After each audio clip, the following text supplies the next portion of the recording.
He mean handsome, can hardly be decent together. He American rough, eating the heart of this room. He bumping uglies with the luckiest queen. He American rough, eating the heart of this room. Welcome back, everyone, to another episode of If It Be Your Will podcast. This is my second podcast of the day, and both of the artists have come from Chicago. So I feel akin to this city now. I have visited Chicago, by the way, but I think I need to go back again.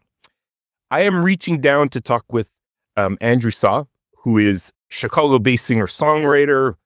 I mean, the blend of music is just, putting words to it just doesn't do it justice, because it's so much more than any genre can contain. But there's definitely roots of folk and country, and I like to call Canadiana, but because he's from Chicago, we'll say Americana. And he has this amazing debut record that's coming out in a week called American Rough. And it's coming out on Bloodshot Records. If you know Bloodshot record label, what they put out is always top notch. And Andrew's music is there. Andrew, thank you so much. I'm so happy that we were able to connect. I have so many things I want to talk to you about. First off, just thanks for carving a little time out for this conversation of ours. Thank you so much. It's honestly my pleasure. Andrew, where I heard through my research, and I usually do a pretty deep dive with the guests I have on here, that your family was into karaoke, or the business of karaokeing. I don't even know if that's a verb, but music started for you at a very, very young age, I'm guessing. Can you bring us back there a little bit to those first kind of moments where you started to feel music was something that had to happen in your life? Yeah. Well, to speak to the karaoke part, Right? my mom, she had left the family for a few years when I was very small, and she came back when I was about 7 years old, and she had this new desire to open her own karaoke business and travel around from bar to bar, do private parties, and they call it KJ, like a DJ, but karaoke jockey, right? Or they did. I don't know if they still do, but. I love it. And back then, this was the 90s, right? And this was before DVDs. So we were working off of laser discs, which are giant. I don't know if you've ever seen them, but they're like LP size. But she was testing it all out at home. You know, she would sing. We connected it to the TV. She would sing, and she started encouraging me and my brother and sister to start singing as well. And pretty soon she realized that she had her warm-up act. And because if this little 8-year-old can do this, then surely after a couple of gin and tonics or beers, I could do that. Yeah. But that, coupled with the fact that my dad is a really wonderful guitar player and always has been, he was in, before they got married, he was in a cover band that traveled around the western states called, what was the name of his band? Misbehavin'. Anyway, he put the guitar under the bed when he got married and decided to start working at the grocery store and, you know, have a real job, as he would go on to say. But he would pull it out every now and then and sing along with us. So the reason I bring that up is because I think I was set up to want this thing, you know? Yeah. And mom and dad's passion was like, sure, I mean, life seeps into one's passions at times, but they loved doing it and it rubbed off on you. Absolutely. You know, what I've been thinking about that is that they both did it privately or separately, I should say, because it wasn't something that I never saw them do it together. You know, we think a lot of musical couples, or I think a lot of my friends who are dating other musicians and so forth, or of course, uh, singers and couples of the past that have been duos and so forth. But my mother and father, they never performed together or shared it together. It's almost as if I'm that, right? Like, Right. I'm that. Yeah. You're the result of the two individual, you're the mix of it. Right. In a way. And Andrew, you did jazz training as well, right? When you're growing up, or I suppose you could call my obsession with the American songbook as a young teen a sort of training. As a KJ, my mom also had a lot of CDs, a lot of DJing CDs, and she did a lot of weddings and so forth. So she had it all. She had Frank Sinatra's collection and Judy Garland and Nat King Cole and Ella Fitzgerald, Billie Holiday. I mean, you could name them all. And I took a deep dive as a preteen, just obsessing over those voices, trying to emulate and mimic. And so I never had a formal training in jazz, but I gave myself an education for sure. right.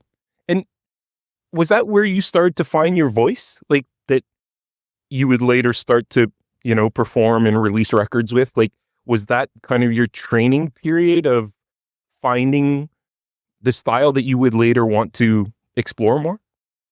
That's a tricky question because that was definitely a chapter of my life, and I've continued to love those voices and that those styles since. But when I was a small child and my mom was having me sing karaoke and such, there was always country music in the house, whether that was the pop country of the 90s or inspired by my grandparents' voices like Patsy Cline and Willie Nelson and Merle Haggard. And then when I became a teenager, falling in love with voices like Freddie Mercury and Tom York and Rufus Wainwright, of course, and Katie Lang. So to answer your question, it was a long journey to find what I would consider my own voice. It wasn't until I moved to Chicago many years later and started doing the thing pretty seriously back in about 2017, 2016 that I felt like I had developed a voice I could call my own. It took a long time. Yeah. Yeah. Well, I mean, it's like I've been watching some of your live performances that you've done just recently with some of the songs that you have coming out on the new record.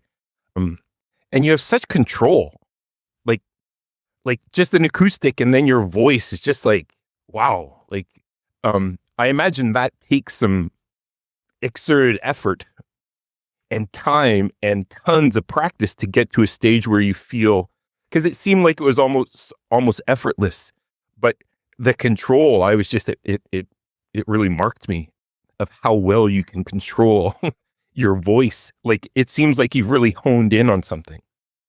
Thank you. Yeah, I mean, you nailed it when you said practice. I mean, and to take care of my voice, and be kind to it. Many years I smoked cigarettes and didn't treat it the way that I probably should have.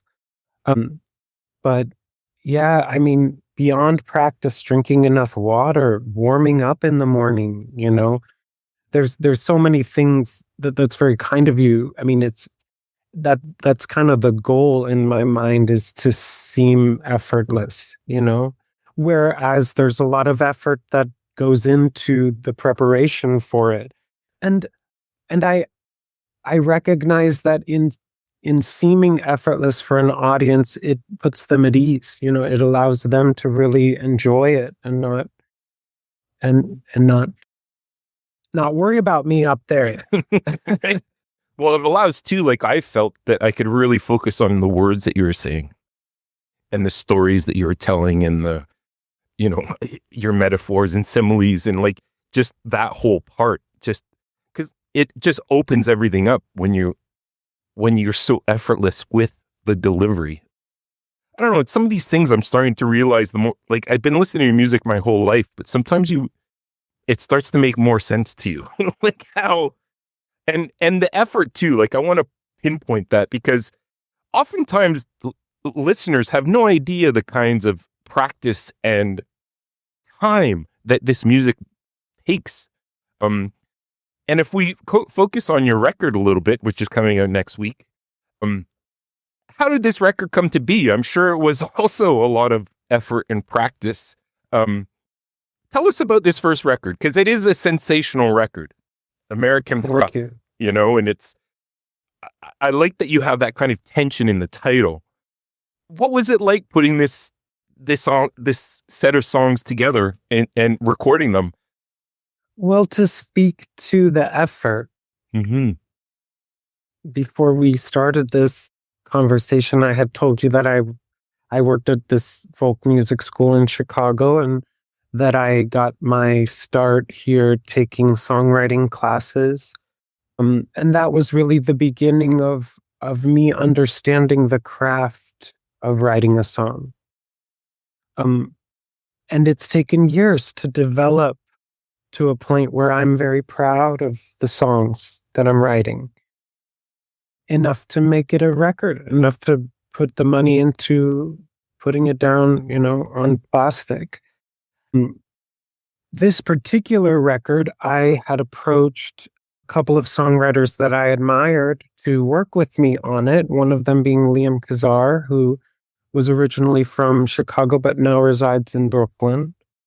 And he wrote a song on the record for me called Under You during the pandemic. He gifted that song to me. He wrote it with me in mind. And that kind of burst the whole thing wide open for me. He was talking about being inspired by the poetry of Arthur Rimbaud, which led me to start reading more poetry and filling me up with the language and the confidence to find my own poetry to put down to paper. And then I approached I guess we haven't talked about her yet. My producer, H.C. McIntyre, out of Durham, North Carolina, who is just truly sensational country singer, alt country, queer woman. And she jumped in head first. We were both so brave as strangers to jump into this magical endeavor. And it was through our partnership that brought these songs to life. I mean, the first session, we worked on a bunch of songs together, co-wrote some songs.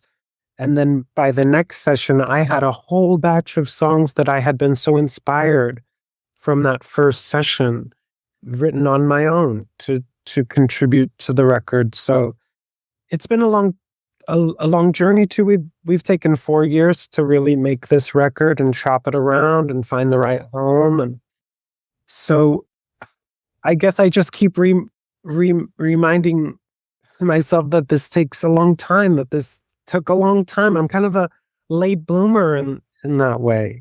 Right. Well, I mean, I think that you have such attention to what you want and like seeing it, you know, and practicing to get to it takes time. I mean, it's a slow process sometimes. I think some people think, I'm sorry. No, go for it. I think that some people think that if it doesn't come easy, it's not meant to be. I think that some people think they're just, you know, and this was me, a younger version of me, that I was just going to be, you know, connected to the muse and be able to Bob Dylan the thing, you know, and just like jot it all out in an hour and there's the masterpiece. And the truth is, for me, that's not the case. And that doesn't mean that it isn't something that I can do. It just means that it takes a little more time. Yeah, totally. To be patient. Yeah. Patience has been huge for me. Yeah. And when so kind of like you were saying Under You kind of was this, gateway moment where it inspired, and then you went to write your own songs. Can you talk to us a little bit about your process? Like, you've been trained in songwriting, you've been doing it for a long time. Do you have kind of a structure of how a song comes to be? Yeah, I guess more often than not, and I don't know that I'm alone in this, there's just the seed is a line, a single line. It could be just a few words together. For example, American Rough. American Rough, as a song, when I came to those two words, when I butted them up against each other, it made way for the rest of the tune, when I made sense of what those two words mean together. Sometimes it's just meditating on a progression with a couple of lines that are inspiring. I guess it comes different ways.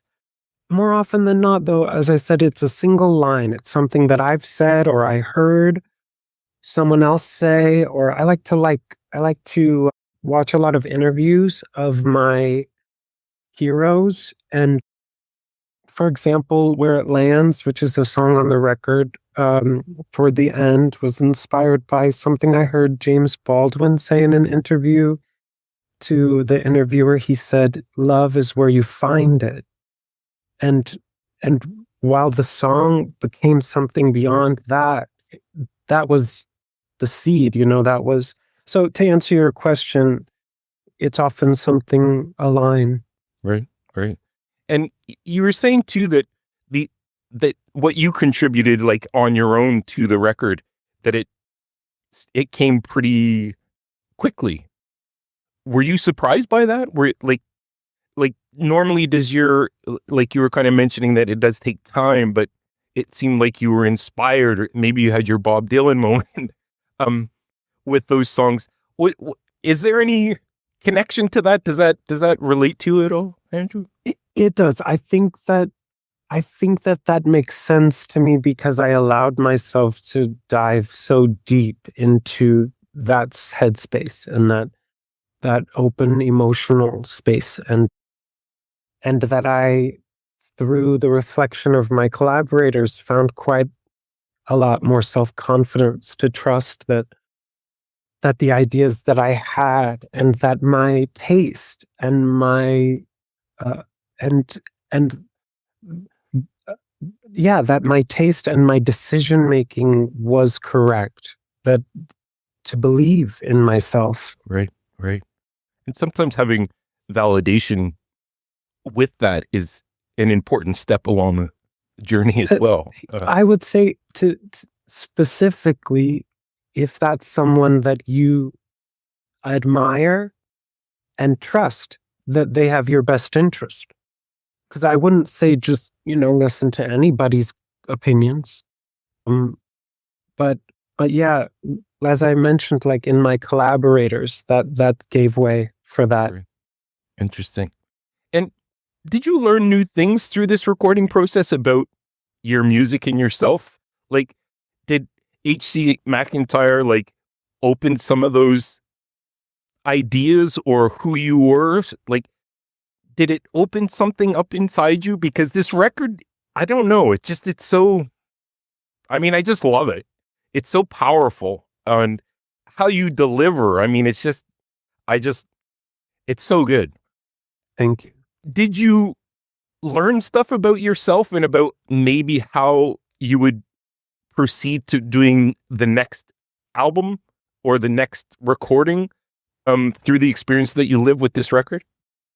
Well, forgive me for repeating how I answered the last question, but I do think I'll start that answer by saying, yeah, and I learned a lot from myself when I allowed myself to believe in myself and my intuition and my own taste, as I said earlier, because it's so hard it can be hard when you're trying to listen to too many voices telling you to, oh, well, this is what you should really do, and this is how you should really sound, And when you don't have self-confidence, That's all you really do, is just trust the other people, anybody over yourself. And anyway, so to start that, I'll say finding my self-confidence and trusting that these decades of music appreciation and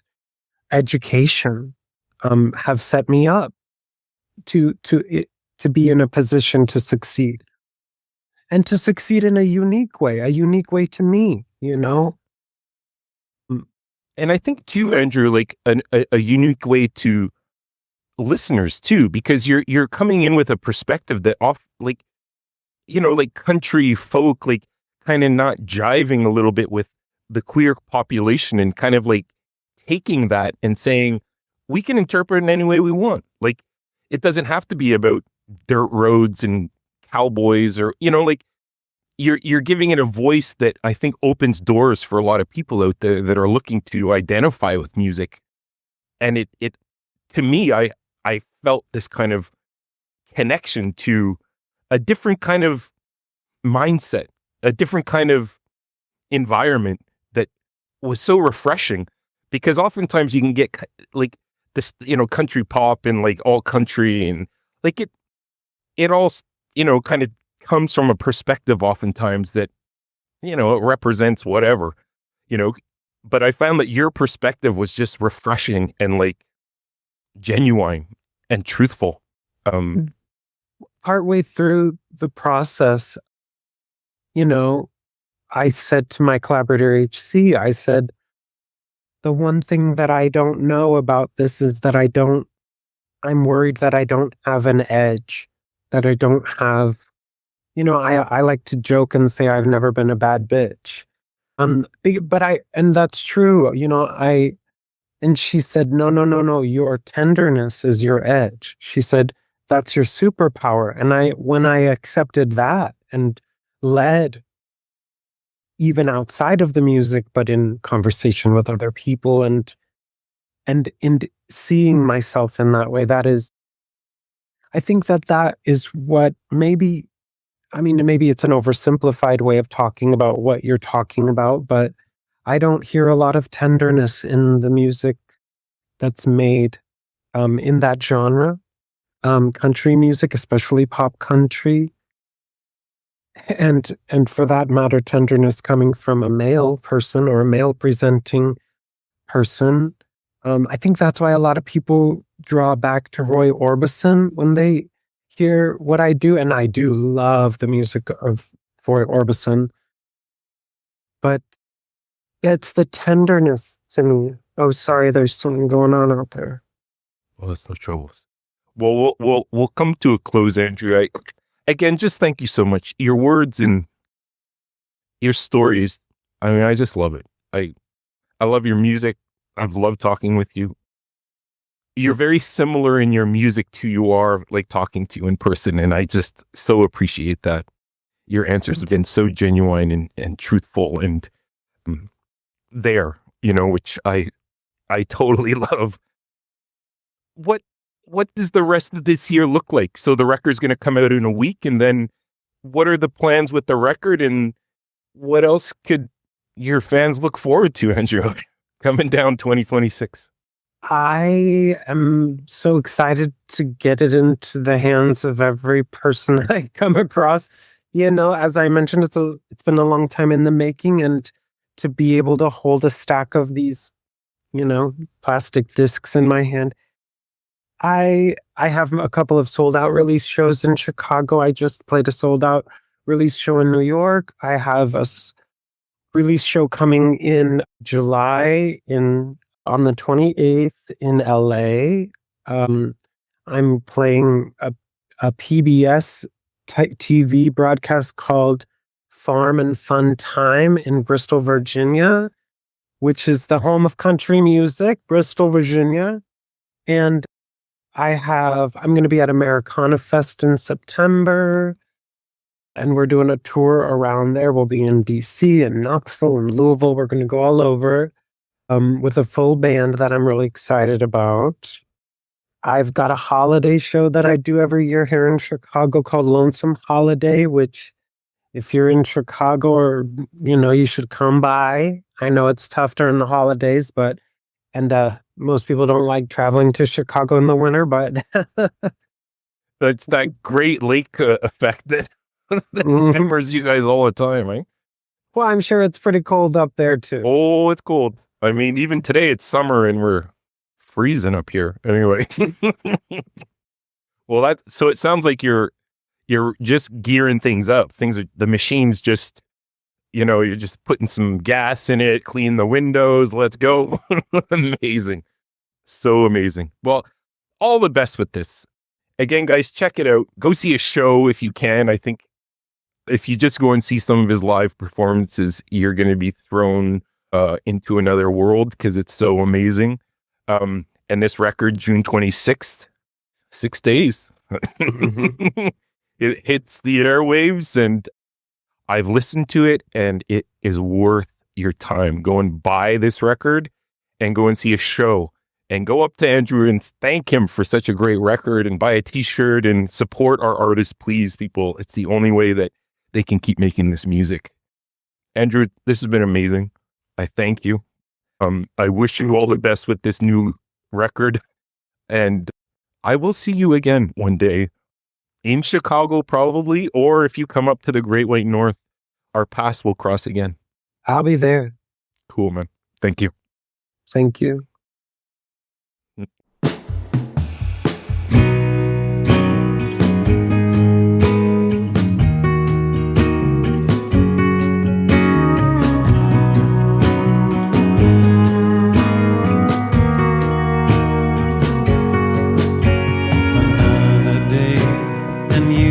I rise along, barely too late. I fall deeper into your hand. This bed is just a stranger's tomb. When you're away beyond this room, do you recall exactly who I am? I'm under with a spell that can't be broken. I'm under you when your fingers trace my hair. I'm under you like a pillow on a high summer noon, begging for the sun to return you to me again. And here we are, you hold me with the dawn so far away, in evenings in this canyon. Your arms so strong, they keep me warm. I feel my blood, it's been reborn. Let me stay a nickel in your fountain. I'm under you, throw your clothes onto my chair. I'm under you, rest your lips upon my brow. I'm under you, like a shadow, begging for a curtain call on a full moon, stolen away too soon.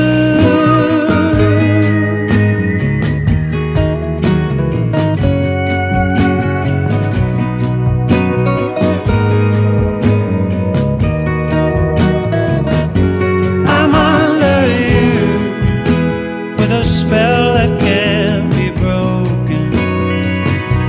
I'm under you, rest your lips upon